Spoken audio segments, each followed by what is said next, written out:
Hi everybody and welcome to the channel. Today I'm going to be showing you where the Great-JarArsenal is located. This is a trinket that vastly improves your equipment load. So it gives you a 19% buff to your equipment load. So if you're swinging heavy swords and wearing heavy armor, this is a must-have. You can find this just after you've completed the Siofra well and you've come up on the elevator and you're in Caelid. If you avoid the angry dog raptor and you're going to the other side, you're going to come to this part. There's going to be this long, I guess, what is it, like canyon type thing with the two giants here shooting arrows at you. I usually just run by the first one and line of sight the arrows coming off this one at the back as you go behind the rocks and then that tree. He'll fire about 2 if you're real quick.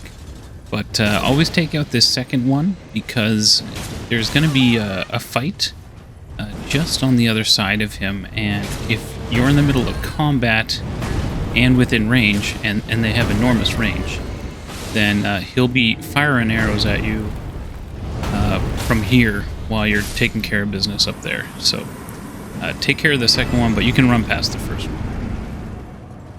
So continue on up the path, and you're going to find there's this giant jar, kind of like Alexander, only much bigger.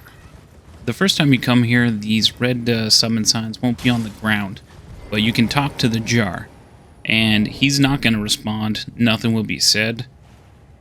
The message window pops up. It's just ... and then you can close it, and that's it. Some people have noted that you can just turn around and these summon signs will appear on the ground. I personally had to reload the area and then they appeared.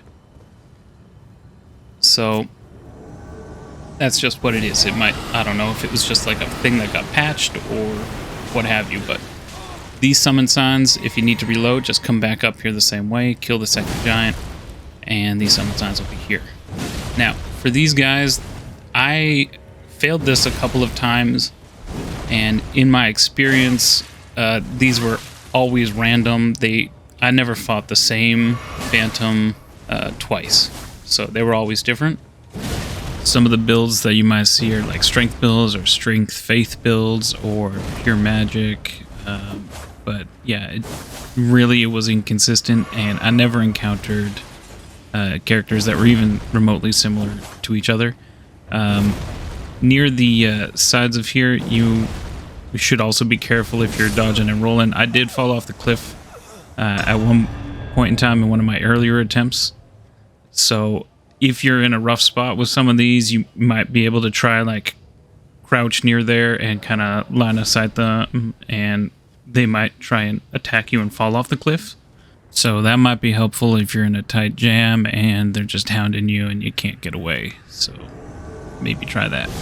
But there are 3 of them, and if you die after, say, 1 or 2 of them, and you get 1 or 2 down, and you fail on the 3rd one, you come back and you got to do all 3 over again.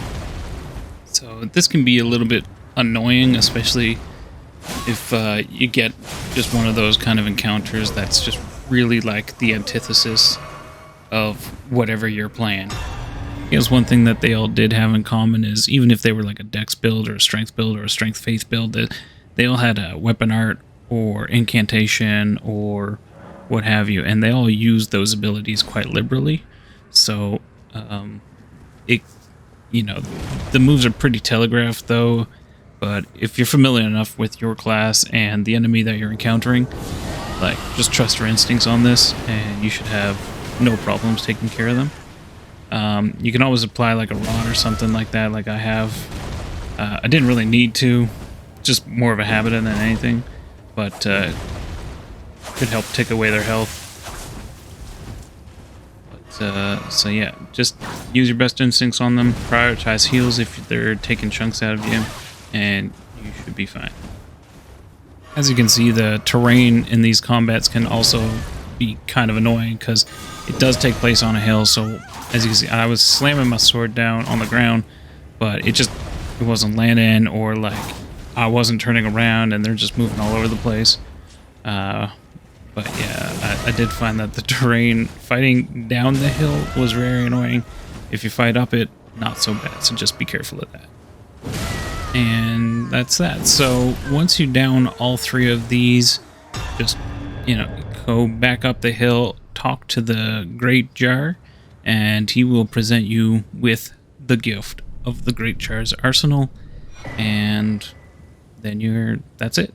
You can increase your equipment load by 19%, so should be helpful if you're doing a heavy build. So I hope this helps, and thank you guys very much for watching. If you found any part of this helpful, hit that like button, and if you want to see stuff that I have coming out in the future, please subscribe. That'd be greatly appreciated, and thanks again.